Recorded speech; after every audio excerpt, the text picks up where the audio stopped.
በስመ አብ ወወልድ ወመንፈስ ቅዱስ አሐዱ አምላክ አሜን። የእሁድ ሰይፈ ሥላሴ። አንድ አምላክ በሚሆን በአብ በወልድ በመንፈስ ቅዱስ ስም በማመን በሰንበተ ክርስቲያን እሁድ የሚጸለይ ሰይፈ ሥላሴ ይህ ነው። ጌታዬና አምላኬ እግዚአብሔር አመሰግነዋለሁ። አቤቱ በተወደደው ልጅህ በጌታችን በአምላካችንና በመድኃኒታችን በኢየሱስ ክርስቶስ ቅዱሳት በሚሆኑ ስሞችህ ጸሎቴንና ልመናዬን ትሰማ ዘንድ እለምንሃለሁ። አቤቱ የሰይጣንን ሰራዊት ከኔ አርቅ፣ በወጥመዱም እንዳልገባ ጠብቀኝ፣ ክፉንም ሁሉ ከኔ አስወግድልኝ። በአንተ ታምኛለሁና በፍቃድህ እንዲሄድ አድርገኝ። በፍቅርና በሰላም በጽድቅም ጎዳና ምራኝ። በቸርነትና በይቅርታህ እንቅልፍ በማይኖራቸው ዓይኖችህ ተመልከተኝ። በክንፍ ረድኤትህ ተሰውረኝ ዘንድ እለምንሃለሁ። ይህችንም ዕለት የበጎ ነገር መጀመሪያ የክብር መዳረሻ አድርግልኝ። አቤቱ ለኃጢአቴ ማስተስረያ እንዲሆነኝ ቅዱስ ሥጋህና ክቡር ደምህን እቀበል ዘንድ የተዘጋጀሁ አድርገኝ። በቀንና በሌሊት በምቀመጥበትና በምነሳበት በምወጣበትና በምገባበት ጊዜ ሁሉ ጠብቀኝ። ጎዳናዬን አቅና፣ አካሄዴን አሳምር። በክፉዎች ጠላቶች እጅ አሳልፈህ አትስጠኝ። መልካሙንና በጎውን ስጠኝ። አቤቱ ይቅር በለኝ። አንተን የሚያመሰግኑ ለአንተ የሚገዙ ደጋግና የተባረኩ ልጆች ስጠኝ። አቤቱ በዚች በተባረከች ዕለት ከቸርነትህ ስጦታ መልካሙን ነገር ትሰጠኝ ዘንድ እማልድሃለሁ። አቤቱ አንተ ሁሉን ታውቃለህና ኃጢአቴን በደሌን ደምስስልኝ እንጂ አታስብብኝ። ዳግመኛም በእኔ ላይ ጥቂት በጎ ነገር ታያለህ፣ ነገር ግን በቸርነትህ ታበዛልኝ ዘንድ እለምንሃለሁ። አሁንም ደግሞ የልቦናዬን ትካዜ ታውቃለህ፣ ነገር ግን ሐሳቤን ሁሉ ከፍጻሜ ታደርስልኝ ዘንድ እለምንሃለሁ። እንደ ይቅርታህ ብዛት ይቅር በለኝ።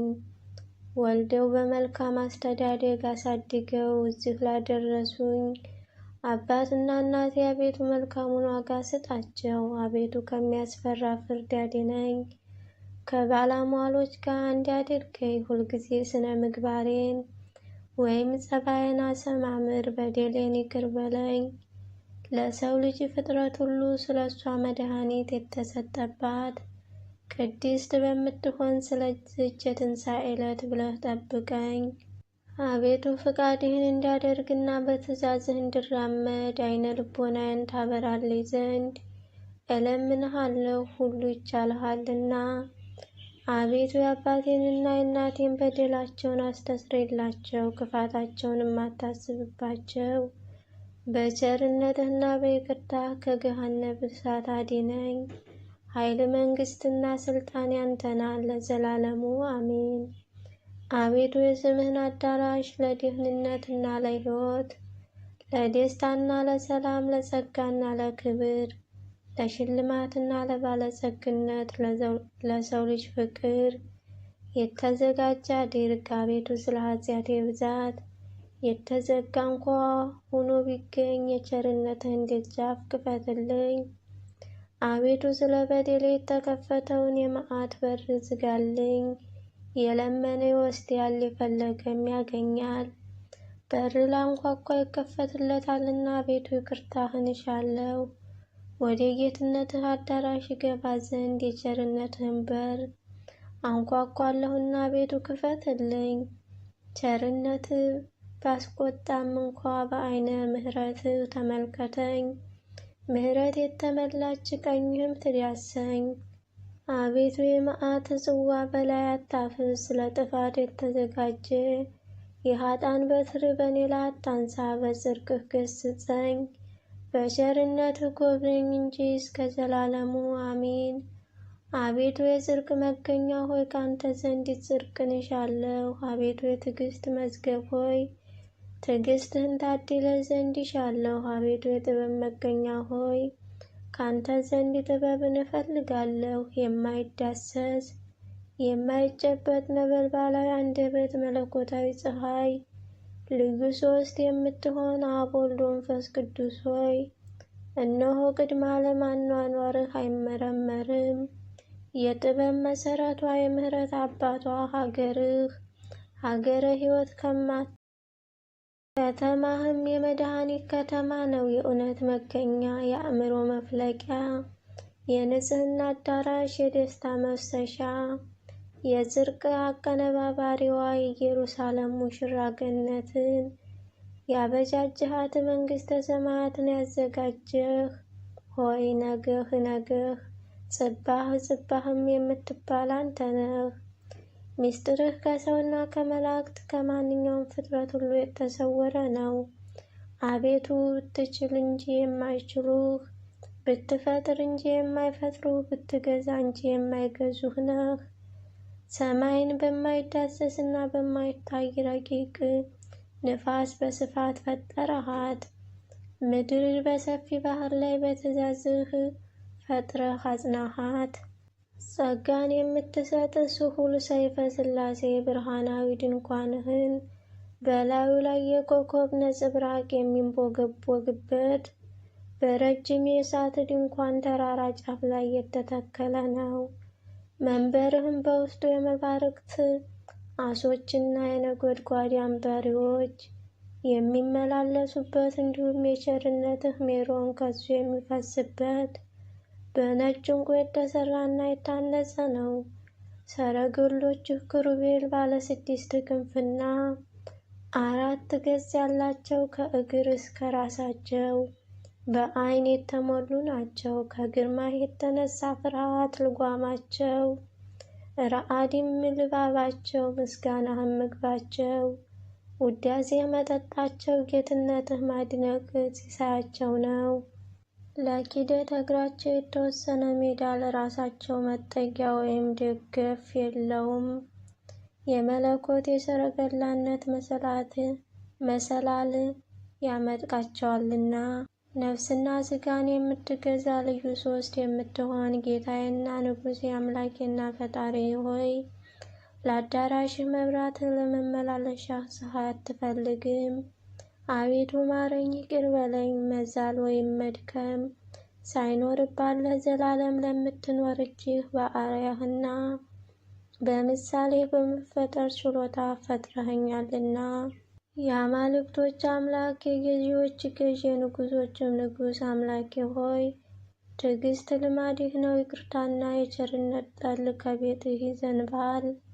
የጽድቅና የእውነት ማዕበል በፊትህ ያልፋል። አቤቱ መተዳደፌን ለማጽናት ርኩስነቴን ለመቀደስ፣ አቤቱ ከኃጢአቴ ደዌ ለማዳን ከበደልም ሕመሜ ለመፈወስ፣ አቤቱ የውድቀትህን ለማንሳት የተጠመቅኩትን ለማውጣት፣ አቤቱ ያጠፋሁትን ለመፈለግ የተጣልኩትን ለማንሳት፣ አቤቱ ከኃጢአቴ ማሰሪያ ለመፍታት ከሰይጣን ወጥመድ ለመጠበቅ ንጹሐን ከሚሆኑ ጭፍሮችህና ቅዱሳን ከሚሆኑ መላእክቶችህ ላክልኝ።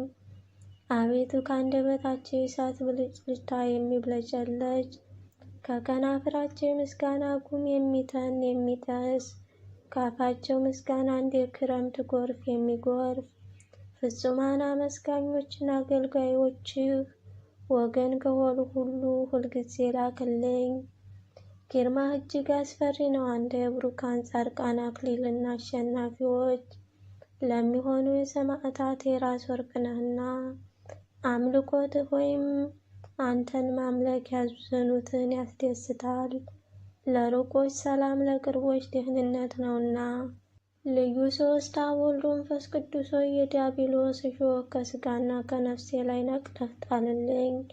በአንጻሩም የበደልህ ሐሩር የማያጠወልገው የፀሐይ ሙቀት የማያደርቀው የዓለም ሁሉ እርግጠኛ ጠላት የሆነ የርጉም ሳጥናኤል የንፍሃቱ ውርጭ የማያገኘው የፍቅርህን ስንዴ በልቤ ውስጥ ዝራ።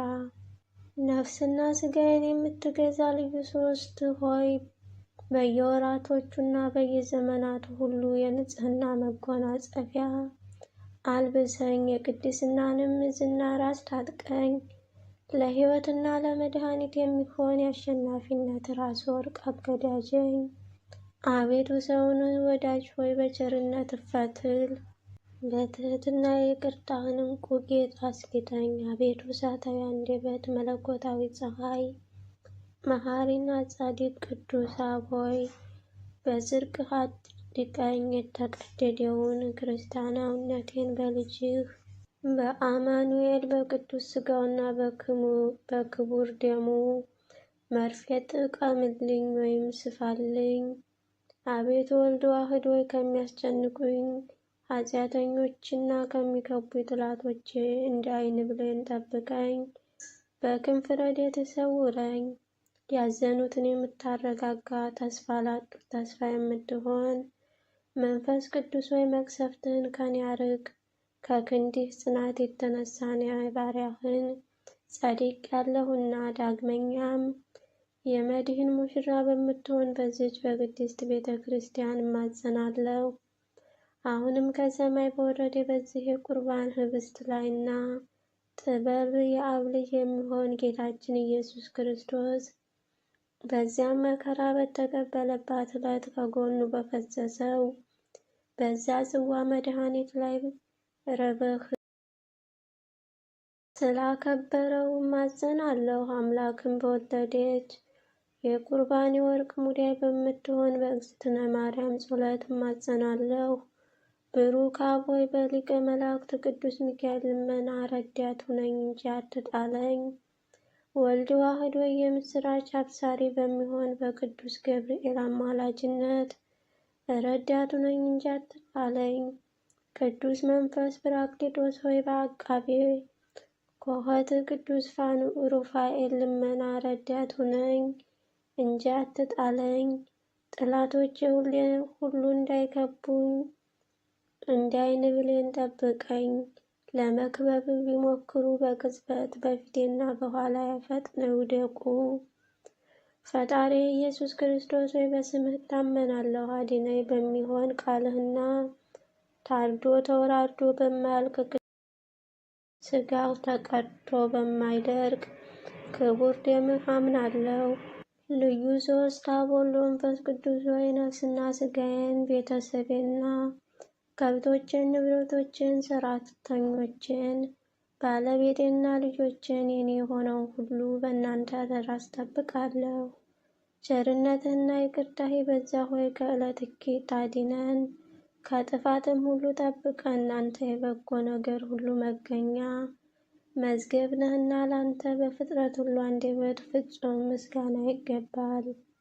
በመለኮትና በድንግል ማርያም አማላጅነት በታላቁ ሰማዕት በቅዱስ ጊዮርጊስ ጸሎት በየጊዜውና በየሰዓቱ በእኛ ላይ ምሕረት ይደረግልን ዘንድ ፈቃድህ ይሁን። አቤቱ አምላካችን ሆይ ረድኤትና ደህንነት የሚገኝ ካንተ ዘንድ ነውና፣ ስሉስ ቅዱስ ሆይና ኃጥአን ወለተ ማርያምን ከመከራ ሥጋ ከመከራ ነፍስ ጠብቁኝ አድኑኝ ለዘላለሙ በእውነት አሜን። ይቅርታቸውና ሀብት ረድኤታቸው ከሁላችን ጋር ለዘላለሙ ይሁንና፣ ሥላሴ ያደረጉት ተአምር ይህ ነው። እግዚአብሔርን የሚፈራ ቸር ጻድቅ የሆነ ስሙ አብርሃም የተባለ ምድያም በሚባል አገር አንድ ሰው ይኖር ነበር። የሚስቱ ስም ሳራ ይባላል። እነዚህም ቅዱሳን በሥላሴ ሕግ ተጠብቀው ስደተኛውንና እንግዳውን እየተቀበሉ ያስተናግዱ ነበር። እንግዳ ሳይዙ ወይም ሳይኖር የሰናፍጭ ቅንጣትስ እንኳ ያህል ምንም አይቀምሱም ነበር። የበጎ ነገር ጠላት የሆነ ሰይጣን ይህንን በተመለከተ ጊዜ ከጭፍሮች አንዱን እንዲህ ሲል ላከው። እንግዶች ሁሉ ወደ አብርሃም ቤት እንዳይሄዱ ሄደህ በምድያም ጎዳና ተቀምጠህ እውነቱን በሐሰት ለውጠህ ተናገር። እነሆ ደምህ በመሬት ላይ እስኪወርድ ድረስ ራስህን በድንጋይ ፈጥፍጠው አለው።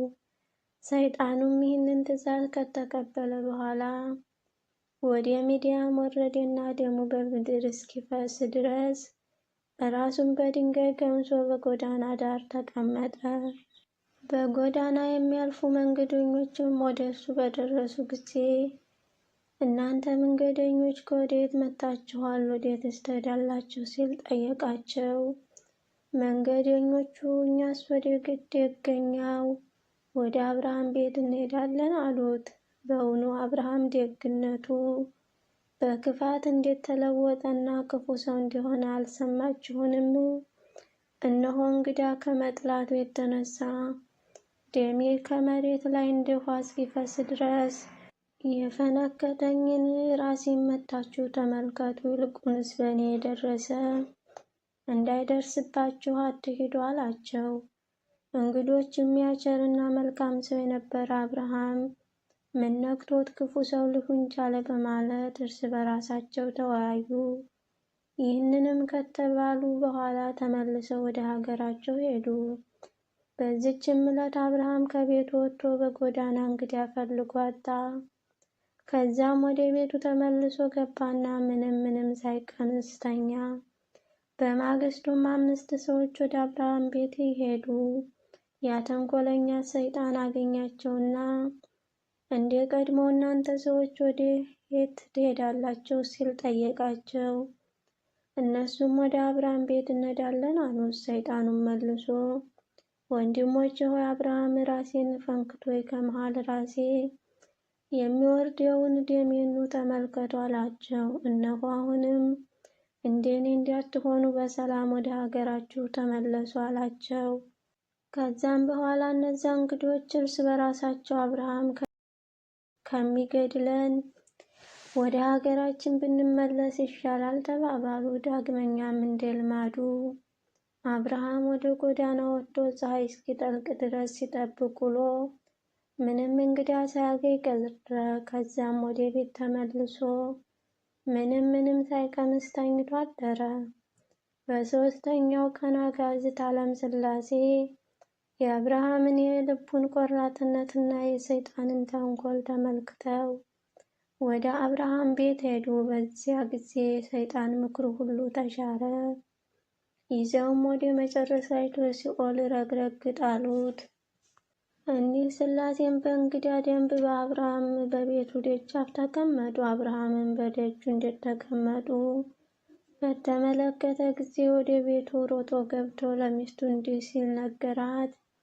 እህቴ ሳራ ሆይ እነሆ የከበሩ አረጋውያን 3 እንግዶች መጥተዋልና እንግዲህ አንቺ ፈጥነሽ እንጀራና ወጡን፣ ጥሩውን ጠላና መልካሙን ጠጅ አዘጋጂ፣ እኔም የወይፈን ፍሪዳ አርዳለሁ አላት። ሳራ ሚስቱም እሺ ጌታዬ እንዳልከኝ አደርጋለሁ አለች። ዳግመኛ እርጎውን ማሩን እንድታዘጋጅና ለእግራቸው መታጠቢያ ውሃ በምንቸት ታሞቅላቸው ዘንድ አዘዛት። ከዛም በኋላ ለእያንዳንዳቸው ለየራሳቸው 3 ታላላቅ ዳቦ ትጋግር ዘንድ አዘዛት። አብርሃምም ይህን ከተናገረ በኋላ ወይፈኑን አርዶ ስጋውን በየብልቱ አወጣው።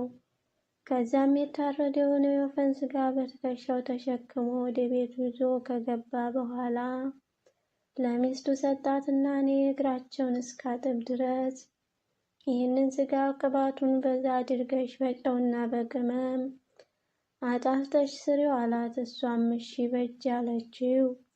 አብርሃምም ከቤቱ መድረክ በስተውጭ ሥላሴን ባገኛቸው ቦታ ላይ ልብሱን አነጠፈና ጌቶቼ እግራችሁን አጥባችሁ ዘንድ ወደ ወንድማችሁ ቤት ዝለቁ ግቡ አላቸው። ከዛም በኋላ ተነስተው ወደ ድንኳኑ ወይም አዳራሹ ገቡና ባነጠፈላቸው ምንጣፍ ላይ ተቀመጡ።